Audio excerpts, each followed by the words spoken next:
তো বাংলার জমিনে আবু জেহেলরা ছিল, বুঝছেন? এদের অস্তিত্ব কিন্তু এখন বাংলাদেশে নাই। এই জন্য ভালো আবার তাহলে ইমানের পরীক্ষা হবে। এই 3 নম্বরে আল্লাহ তাআলা বলেছেন তোমাদেরকে আমি আল্লাহ তাআলা অসুস্থতার নিয়ামত দান করব। অসুস্থ হলে আজকে এই জায়গার মধ্যে ধৈর্য হারা হওয়া যাবে না। এবং 4 নম্বরে বলেছেন ওয়াসসামারাত, আমি আল্লাহ তাআলা এই পৃথিবীর মধ্যে আজকে তোমাদের কৃষিক্ষেত খাবার অনেক ফসলাদি গুলো থাকবে, এগুলোকে আমি আল্লাহ তাআলা বিনষ্ট করে দিয়ে ইমানের পরীক্ষা করব। জোরে বলি সুবহানাল্লাহ। তারপরেও যদি তারা ওয়াবাশশির সাবিরিন, যারা ধৈর্য ধারণ করবে আমার আল্লাহ তাআলা তাদের সঙ্গী হয়ে যাবে। জোরে বলি সুবহানাল্লাহ।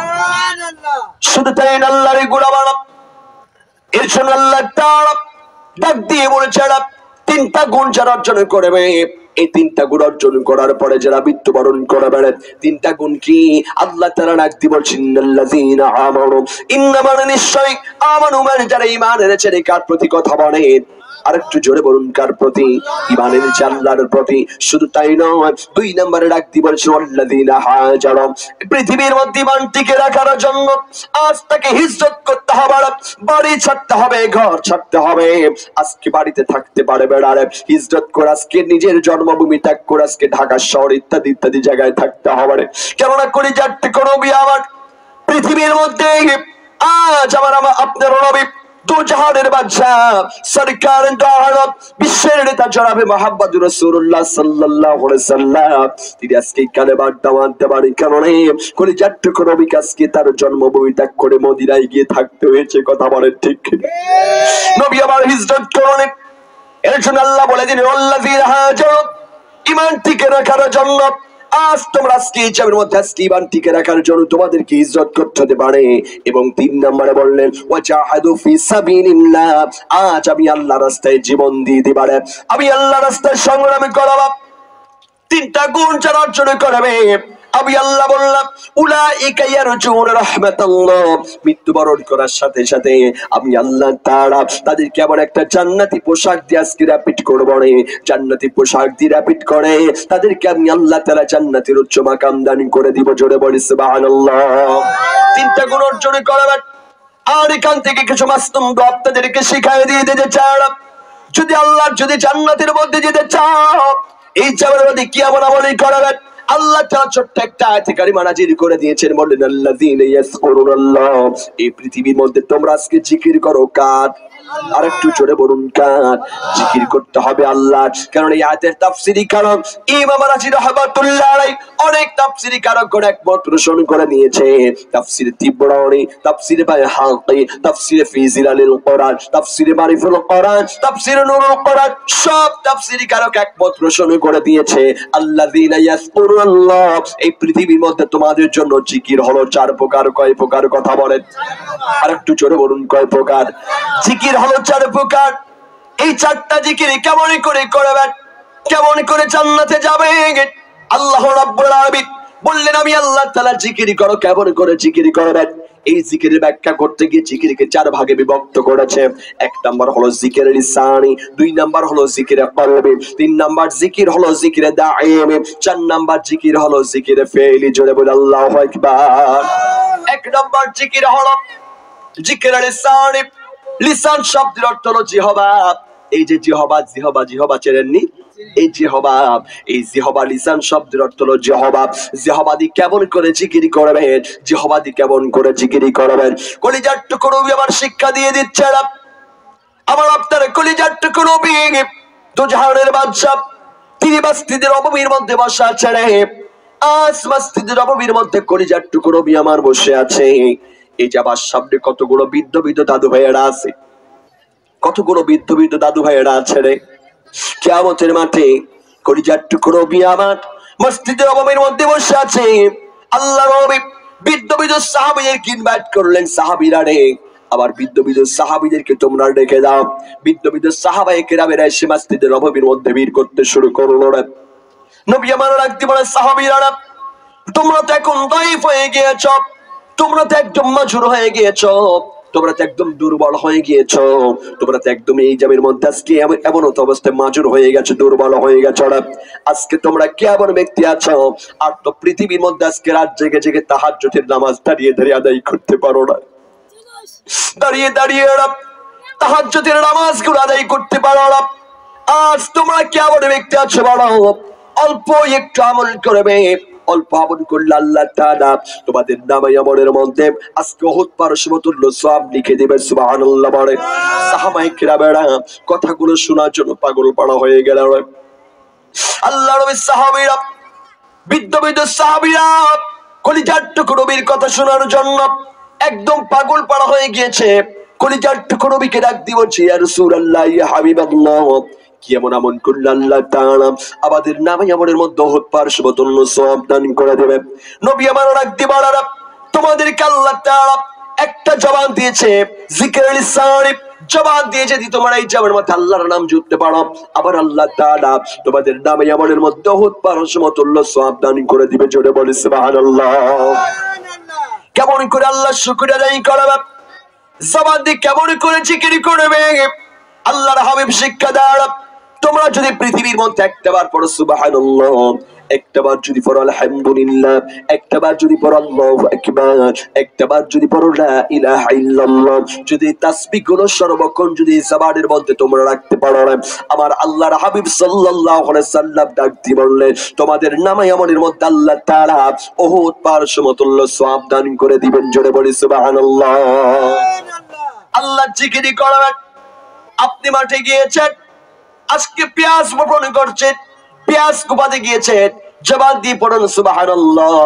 আপনি আজকে ইটের ভাটায় কাজ করছেন, ইটটা আপনি বেঁধে দিচ্ছেন, পর্বার মধ্যে দিয়ে দিচ্ছেন, আপনি একটু পড়ুন আল্লাহু আকবার, আপনি একটু আল্লাহ জিকির করুন লা ইলাহা ইল্লাল্লাহ। সর্বক্ষণ যদি আল্লাহর জবান, আল্লাহর জিকির যদি জবানে রাখতে পারেন, আমার আল্লাহ রাব্বুল আলামিন আমার আপনার নামে আমলের মধ্যে উহুদ পাহাড় সমতুল্য সওয়াব দান করে দিবে। সুবহানাল্লাহ। আমাদেরকে উদ্দেশ্য করে বলি, মারা আপনারা যখন রান্না করতে যাবেন, মারা রান্না করতে গিয়েছেন, তরকারি কাটবেন বটি দিয়ে, আপনি একবার পড়ুন সুবহানাল্লাহ। আপনি চুলায় আগুন দিচ্ছেন, চুলার মধ্যে আগুন দিচ্ছেন, আপনি আলহামদুলিল্লাহ বলুন। আপনি পৃথিবীর মধ্যে মারা আপনার স্বামীদেরকে খাবার বেড়ে দিচ্ছেন, আপনি জবান দিয়ে আল্লাহু আকবার জিকির করুন।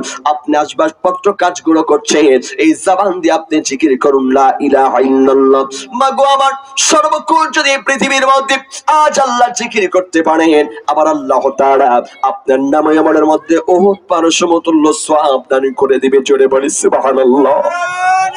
কলিজার টুকরো নবী আমার, আল্লাহর কাছে পৃথিবীর মধ্যে চারটা জিনিস বারে বারে চায়। পৃথিবীর মধ্যে কেমন চারটা জিনিস বারে বারে চায়?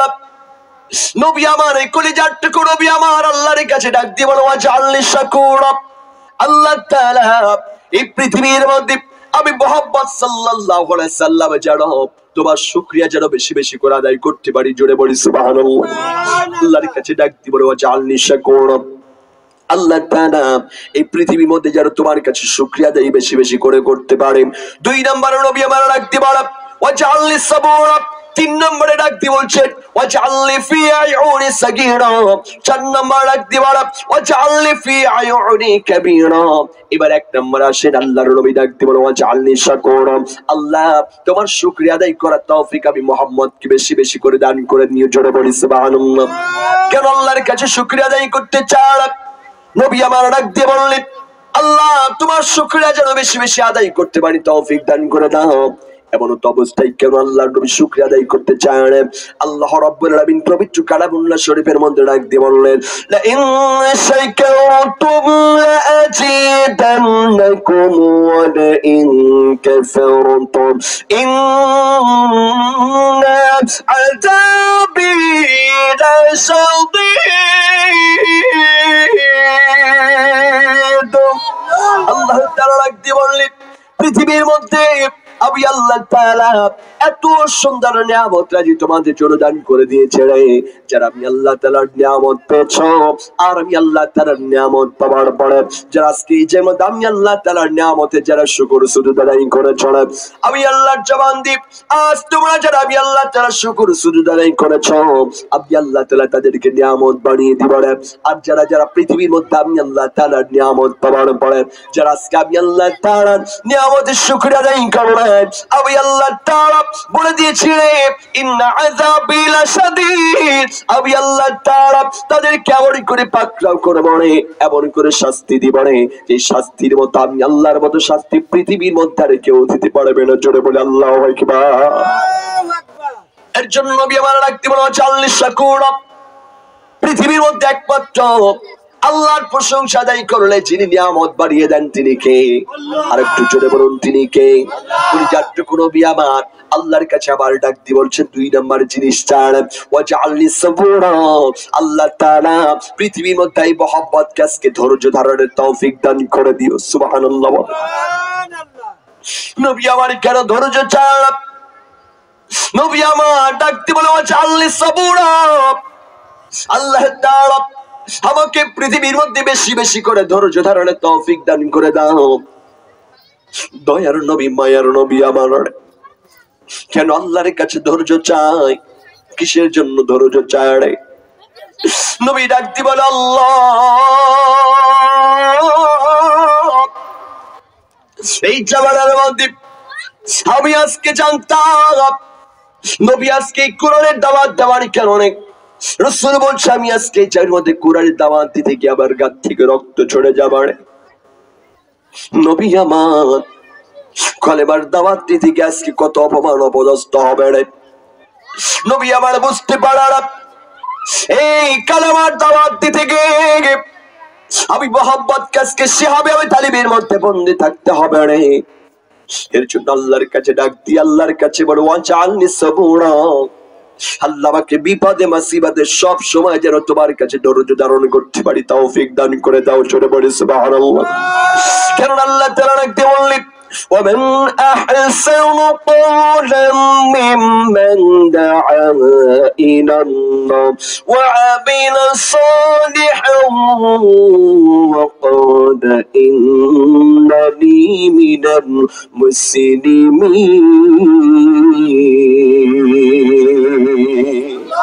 الله تعالى রাখতে বললেন ومن أحسن قولا ممن دعا إلى الله, এই পৃথিবীর মধ্যে তার থেকে উত্তম ব্যক্তি কেউ হতে পারে না যারা আমি আল্লাহ তাআলার কোরআন কারীমের কথাগুলো মানুষের কানে কানে পৌঁছে দেয়। তার থেকে উত্তম ব্যক্তি কেউ হতে পারে না যারা আমি আল্লাহ তাআলার কোরআন কারীমের কথাগুলো মানুষের কানে কানে পৌঁছে দেয়, মানুষদেরকে সত্যের পথে আজকে সত্যের দিশা দেখায় দেয়, মানুষদের কষ্টের পথ থেকে বিরত রাখে। আর তারা স্বীকার করে আমরা হলো এই পৃথিবীর মধ্যে খাঁটি মুসলমান। আমি আল্লাহ তাআলা বললাম তার থেকে পৃথিবীর মধ্যে আর উত্তম ব্যক্তি কেউ হতে পারে না। জোরে বলে আল্লাহু আকবার। এবার কলিজাটুকু নবী আমার তিনি জানতেন কোরআনের দাওয়াত দেওয়ার কারণে কালেমার দাওয়াত দেওয়ার কারণে আমি কলিজাটুকু নবীর গাত থেকে রক্ত ঝরে যাবে। এখন আপনাদের মাঝে একটা পয়েন্ট তুলে ধরলাম, পৃথিবীর মধ্যে যদি আপনি যদি নবীর যদি আজকে দুশমন হন, কলিজাটুকু নবীকে আপনার আমার জন্য শাফায়াত করবে? কথা বলো। কলিজাটুকু নবীর সুন্নাত যারা মেনে চলে বেড়ে, আল্লাহ নবী ডাক দিয়ে বলেছেন আমার আল্লাহর নবী ডাক দিয়ে বললেন যে এই জামানের মধ্যে আল্লাহ নবী ডাক দিয়ে বললেন মান হাব্বা সুন্নতি ফাকাদ হাব্বানি ওয়া মান আহাব্বানি কানা মা'i ফিল জান্নাহ। জোরে বলে আল্লাহু আকবার। নবী আমার ডাক দিয়ে বলছেন মান হাব্বা সুন্নতি, যে আমি রাসূলের সুন্নতকে ভালোবাসবে, ফাকাদ হাব্বানি আর আমি রাসূল তারে ভালোবাসলাম, ওয়া মান আহাব্বানি আর আমি রাসূল যারে ভালোবাসলাম কানা মা'i ফিল জান্নাহ। সুবহানাল্লাহ। রাসূল বলছেন সেজন্য আমি রাসূলের সঙ্গে জান্নাত হাদুদ দিয়ে পৌঁছে গেল। জোরে বলি সুবহানাল্লাহ। তার রাসূলের সুন্নাত মানবেন না ছাড়বেন? মানবেন না ছাড়বেন? রাসূলের সুন্নাহকে মানতে হবে। শুধু তাই আল্লাহর গোলামারা কলিজাটুকু নবী কাদের জন্য শাফায়াত করবে? আল্লাহ তাআলা কোরআনুল কারীমের মধ্যে সুন্দর ব্যাখ্যা দিয়ে দিলেন ইয়া আইয়ুহান নাবিয়্যু ইন্না আরসালনাকা শাহিদান ওয়া মুবাশশিরান ওয়া নাযীরা। জোরে বলুন আল্লাহু আকবার। আল্লাহ তাআলা বললেন এই পৃথিবীর মধ্যে আমি আল্লাহ তাআলা নবী আরবি সাল্লাল্লাহু আলাইহি ওয়াসাল্লামকে 3টা গুণ বিশিষ্ট করে পৃথিবীর মধ্যে পাঠিয়ে দিয়েছেন। কোন তিনটা গুণ দিয়ে পাঠালেন? এক নম্বরে আল্লাহ তাআলা বলেছেন মোহাম্মদকে আমি আল্লাহ তাআলা এই জামের মধ্যে পাঠিয়েছি শাফায়াতকারী হিসাবে। দুই নম্বরে এই জামের মধ্যে কলিজার টুকরো নবীকে পাঠিয়েছিলেন সুসংবাদদাতা হিসাবে। তিন নম্বর বললেন আমি নবীকে এই জামের মধ্যে পাঠিয়ে দিয়েছেন আজকে সতর্ককারী রূপে এই জামের মধ্যে নবীকে পাঠিয়েছি। এক নাম্বার পয়েন্ট নেন, আল্লাহ নবীকে পাঠিয়েছেন পৃথিবীর মধ্যে শাফায়াতকারী হিসাবে। এখন যদি আমি আপনি যদি নবীর যদি আজকে যদি দুশমন হয়, নবীর যদি শত্রু হয়, ওই নবী কি আমার আপনার জন্য শাফায়াত করবে? একটু জোরে বলেন, করবে? করবে না। তাহলে আমাদের কি করতে হবে? মানে হাব্বা সুন্নতি ফাকাদ হাব্বানি ওয়া মান হাব্বানি কানা মাই ফিল জান্নাহ। আল্লাহ রাসূল বলেছেন তোমরা আমি আল্লাহ রাসূলের সুন্নতকে মানো, আমি আল্লাহ রাসূলের সুন্নতকে যারা মানবে আমি রাসূল তারে মানলাম, আর আমি রাসূল যারে মানলাম সে যারা আমি রাসূলের সঙ্গে জান্নাত আদর্শে পৌঁছে গেল। জোরে বলি সুবহানাল্লাহ। এবার কলিজার টুকরো নবী আবার পৃথিবীর মধ্যে কি এমন কাজ করলেন আমাদের সেটা মানার দরকার আছে না নাই?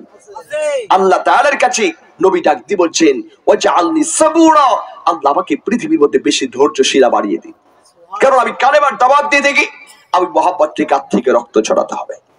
অ্যাটেনশন প্লিজ ভাইয়া, লুক এট মি, ইউ বসো উঠে যাবে না, শেষ পর্যন্ত করে যাবে, অল্প একটু আছে ইনশাআল্লাহ। তো রাসূল আমার সাল্লাল্লাহু আলাইহি ওয়াসাল্লাম বলেছেন ওয়াজআলনি সাবুরা, কলিজার টুকরো নবী কেন আল্লাহর কাছে ধৈর্য চাইলেন আমাদের একটু জানার দরকার আছে না নাই? কেন ধৈর্য চেয়েছে? কেননা কলিজার টুকরো নবী আবার এই কালেমার দাওয়াত দিতে গিয়ে আজকে রক্তাক্ত হয়েছে, কালেমার দাওয়াত দিতে গিয়ে গাত থেকে রক্ত চড়িয়েছেন। এই জন্য আল্লাহ রাসূল যাতে ধৈর্য হারা না হয়ে যায় এর জন্য কলিজার টুকরো নবী আল্লাহর কাছে বেশি বেশি করে ধৈর্য চেয়েছেন। জোরে বলি সুবহানাল্লাহ। কেমন করে ধৈর্য চাইলেন? আপনারা কি ওয়াজ শুনবেন না চলে যাবেন? ভাই চলে যাবেন না শুনবেন? শুনবেন ইনশাআল্লাহ। কলিজার টুকরো নবী একদিন গভীর রাত হয়ে গিয়েছে, রাতের মধ্যে বাসায় আসলেন। বাড়িতে আসার পর আল্লাহর নবী খাদিজাতুল কুবরাকে ডাকলেন, দরজায় করাঘাত করলেন যে খাদিজা। খাদিজাতুল কুবরা দরজা খুলে দিলেন। নবী আবার ডাক দিয়ে বলছেন খাদিজা রে, আমি মোহাম্মদ আজকে একটা বড় মিশন হাতে নিয়েছি, মিশনটা সাকসেস করব, আবার চলে আসো। কলিজার টুকরো নবী আমার এটার ব্যাখ্যা দিচ্ছে আল্লাহর গোলাম। কলিজার টুকরো নবী আমার আল্লাহর নবী দু জাহানের বাদশা সরকারের দোয়ানো গভীর রাত হয়ে গেছে, এই গভীর রাতে বাড়িতে চলে আসলেন। আসার পরে দরজায় করাঘাত করছে আর বলছে খাদিজা দরজা খোলো। খাদিজা তুলি কুবরা দরজা খানা খুলে দিল। নবী আমার ডাকতে বলছে খাদিজা, ও খাদিজা আজ এই মোহাম্মদ আমার একটা বিষয় হাতে নিয়েছি খাদিজা, এই বিষয়টা আমি হাতে নিয়েছি। আজ তুমি যে ঘরের মধ্য থেকে বের হয়ে গেছো, আজকে ভিতরে তুমি থাকবা, আজকে ঘরের দরজা খানা কিন্তু আজকে আটকে দিবা না। জোরে বলে আল্লাহু আকবার। ঘরের দরজা খানা আটকে দিবা না। নবী আমার ডাকতে বলছেন খাদিজা, আমি তোমার কাছে বললাম আরে খাদিজা আজ ঘরের দরজা খানা আটকে দিবা না। আমি মোহাম্মদ একটা বড় মিশন হাতে নিয়েছি। কি এমন মিশন হাতে নিয়েছেন বলা যাবে না। নবী আবার ডাকতে বলছেন খাদিজা রে, আমি একটা মিশন অনেক কয়েকদিন হয়ে গেল, একটা মিশন একজনের কাছে নিয়ে গিয়েছি, কোনদিন মিশনটা সাকসেস করতে পারে নাই। খাদিজাতুল কুবরা বলেন রাখতে পারি ইয়া রাসূলুল্লাহ, আপনি কি আমার মিশন হাতে নিয়েছেন? আমি খাদিজার কাছে কি বলা যাবে না? খাদিজাতুল কুবরা আবার ডাক দিয়ে বলছেন আমার কাছে একটু কি বলা যাবে না?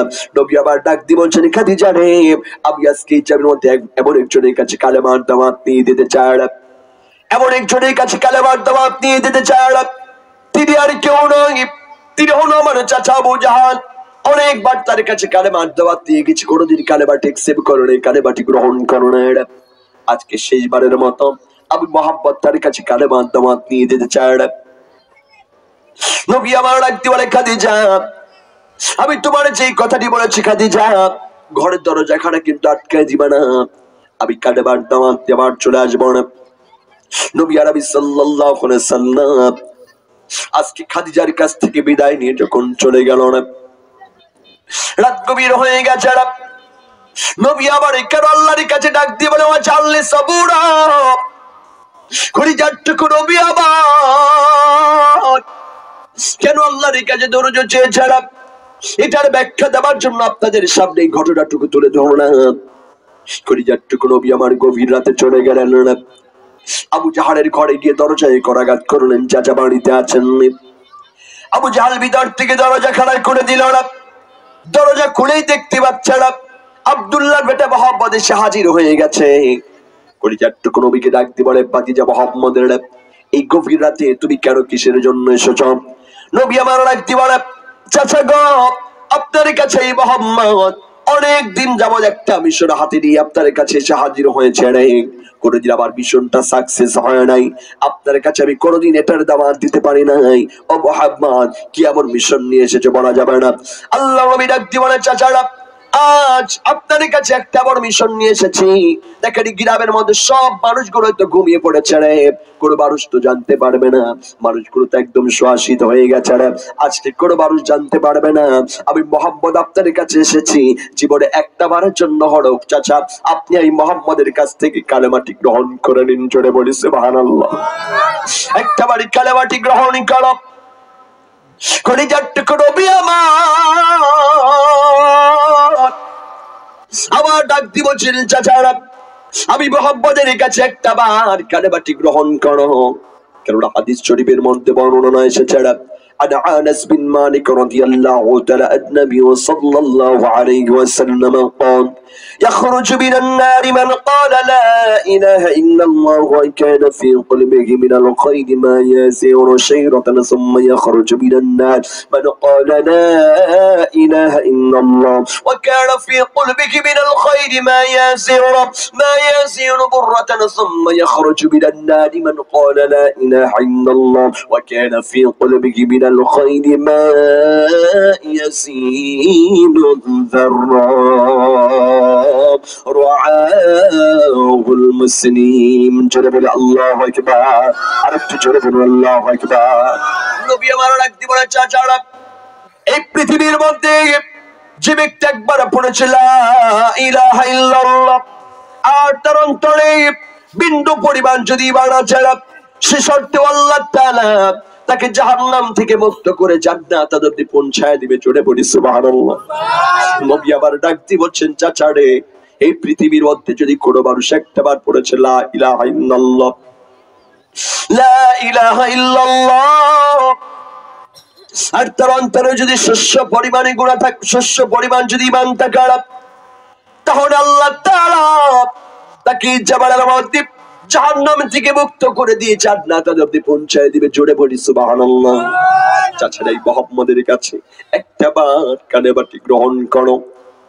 দয়ার নবী, মায়ার নবী আমার, এতিম নবী, নবীর ভিতরে কোনো পেশ নাই রে, নবীর মনে কোনো অহংকার নাই। কলিজার টুকরো নবী আমার যখন কালেমার দাওয়াত দিয়ে চলে গেছে, আবার ডাকতে বলছেন, চাচা গো আমি মুহাম্মদের কাছে একটা বার কালেমাটি গ্রহণ করো। নবীকে ডাক দিব, ছেলে ভাতিজা রে, যাতে একটু ঘরের মধ্যে গিয়ে বল, তোর সঙ্গে আমার একটু পার্সোনাল কথা আছে। নবী আমার মনে অনেক আনন্দ নিয়ে ঘরের মধ্যে গিয়ে বসে গেছে রে। আল্লাহর কাছে শুকরিয়া আদায় করো, জাননি শাকুরা। আজ বুঝি আমার চাচাকে বুঝি আজকে তুমি দিনদার হিসেবে খবর করে দিবারে। আমার ঘরের মধ্যে বসে কতটা আনন্দিত হচ্ছে, আমার ঘরের মধ্যে বসে কতটা আনন্দিত হয় আর ফিল করছে আমার চাচা আবু জাহাল বুঝি আজকে আল্লাহ তাআলা তাকে কালেমা বানিয়ে দিবে রে। তুমি অনেক আনন্দ নিয়ে ঘরের মধ্যে বসে আল্লাহ তাআলার শুকরিয়া আদায় করে। আমার আপনার কলিজার টুকরো অভিযান তো না রে, আজকে আমার এই ঘর থেকে গাত থেকে রক্ত ঝরাতে হবে। আমি এতিম নবীকে আজকে এই জাবের মধ্যে গাত থেকে রক্ত ঝরাতে হবে। নবী আবার বুঝতে পারে না এমন তো অবস্থায় দেখা যাবে না। আবু জাহাল বাহির থেকে যখন ভিতরে ঢুকে পড়লেন, ভিতরে ঢুকে পড়ার পরে আজ ভিতর থেকে চিৎকারিটা আটকে দিয়েছে রে। চিৎকারিটা আটকে দেওয়ার পরে কলিজার টুকরো দু জাহানের বাচ্চা সরকারে দাঁড়ানো নবী আবার অনেক আনন্দিত হয়ে ফিল করছে, অনুভব করছে রে যে আমার চাচা আবু জাহাল বুঝি করে দরজা লাগিয়ে দিয়ে এই মুহাম্মদের কাছে কালেমা গ্রহণ করে বেড়ে। যাতে মানুষগুলো আজকে টেনে না পারে।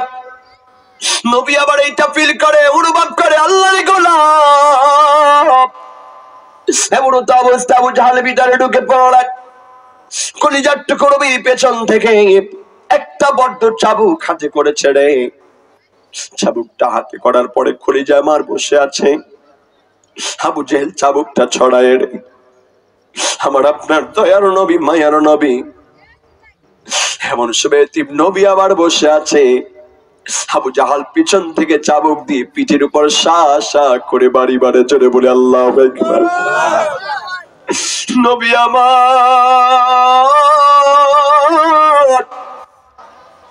একটা করে জাবেলার মধ্যে মার খায়, বিলকে দিয়ে রক্ত জমিনের মধ্যে পড়ে যায়। নবী আমার চাচারে রাখতে বলে, চাচা আমি মোহাম্মদকে একটা উপহার করবে না চাচা, আমি মোহাম্মদ বড্ড কষ্ট পাই রে চাচা, আমি মোহাম্মদকে একটা উপহার করো না রে। কলিজার টুকরো নবী আমার একটা করে মার খায়, ভিলকি দিয়ে রক্ত জমিনের মধ্যে আজকে তীর ছুটে ছুটে পড়ে যায় রে। নবী আমার মাটির মধ্যে গড়াগড়ি করতে শুরু করে দেয়, আল্লাহর গোলাম। আবু জাহেলের পা জড়িয়ে ধরে বলে, চাচা রে আমি মোহাম্মদ আর আপনার কাছে কোনোদিন কালেমার দাওয়াত দিয়ে আসবো না চাচা, আমি মোহাম্মদকে আর একটা উপহার করবেন না। কলিজার টুকরো নবী আমার আবার ডাক দিয়ে বলছেন, চাচা গো আমি এতিম মোহাম্মদ, আমি এতিম মোহাম্মদের তো পৃথিবীর মধ্যে মা নেই, আমি এতিম মোহাম্মদের পৃথিবীর মধ্যে তো বাবা নাই, আমি এতিম মোহাম্মদকে আর একটা উপহার করো না, আমি এতিম মোহাম্মদকে আর একটাও মেরো না। কলিজার টুকরো নবীর বাবার কথা বড্ড মনে পড়ে, মায়ের কথা বড্ড মনে পড়ে রে। আবু জাহাল তো বই চাপের মধ্যে মাঠ থেকে কলিজার টুকরো নবীকে ক্ষান্ত হয় না রে। এমন মাঠ দিয়েছে আমার আপনার নবীকে, আল্লাহর গোলাম। এদিকে গভীর রাত হয়ে যায়, ঘরের মধ্যে খাদিজাতুল কুবরা চিন্তা করে দেখে আবার ঘরের মধ্যে আবার কলিজার টুকরো নবী এসেছে কিনা। খাদিজাতুল কুবরা ঘরের মধ্যে খোঁজাখুঁজি করে, কলিজার টুকরো নবীকে ঘরের মধ্যে পাওয়া যায় না। স্বামীর জন্য এতটাই টেনশন, এতটাই পেরেশান হয়ে যায়। খাদিজাতুল কুবরা চিন্তা করে, আরে বলার রাত যখন গভীর হয়ে যায়, আমি তো দেখতে পেয়েছি প্রতিটা দিন কন্টিনিউ কলিজার টুকরো নবী আমার আজ রাত গভীর হওয়ার সাথে সাথে 4টা বাজের মাসাল্লায় দাঁড়িয়ে যায়, কলিজার টুকরো নবীর সঙ্গে প্রেম বিনিময় করতে শুরু করে দেয়। কারণ আজকে জামাতের মধ্যে অনেক বড় সাচারে মাহফিল শেষ করে বাড়িতে যাবে, পবিত্রতা অর্জন করাবে, যায় নামাজের মাসাল্লায় দাঁড়িয়ে দাঁড়িয়ে 2-4 রাকাত নফল নামাজ পড়ে বাড়ি ফিরে কাজে কাজ বাড়ে। এর জন্য আল্লাহ তাআলা ডাক দিয়ে বলে, গভীর রাতে যারা ইবাদত করে আমি আল্লাহ বললাম, হাল বিন মুস্তাকিন ফাগফির লাহু, কি এমন ব্যক্তি জামানের মধ্যে আছে বলো, আমি আল্লাহর কাছে যদি কোনো মানুষ যদি গভীর রাতে চাও রে, আমি আল্লাহ তাআলা তোমাদেরকে গফুর রাবের ইজ্জতের খাতির মোড়ের নেকমা কাজগুলোকে পূরণ করে দিব। চলে বলি সুবহানাল্লাহ। আল্লাহ বারা ডাক দি বলে, হাল মিন মুস্তাখিরিন ফাগফির লাহু, কেমন ব্যক্তি জামানের মধ্যে আছে বলো, তোমরা আজকে অভাবটলের মধ্যে আছো, সচ্ছলতার জন্য আমি আল্লাহর কাছে চাও। কেমন ব্যক্তি আছো আজকে অভাবগ্রস্ত মানুষগুলো আছো, ঋণগ্রস্ত মানুষগুলো ছড়ে, আমি আল্লাহর কাছে চাও, আমি আল্লাহ তোমাদেরকে ঋণ পরিশোধ করে দিব। কেমন ব্যক্তি জামানের মধ্যে আছো বলো, আজ গুনাহ করে করে উহুদ পাহাড় সমতুল্য গুনাহ করেছো, তোমরা মনে করেছো আল্লাহরই গুনাহ বাড়ার, বড় বড় গুনাহ করে আজকে নফসটারে তোমরা কারো বানিয়ে ফেলেছো রে। মানুষগুলো তোমরা ফিল করছো রে, কিন্তু আল্লাহ তাআলা পবিত্র কালামুল্লাহ শরীফের মধ্যে আমার অনেক দিন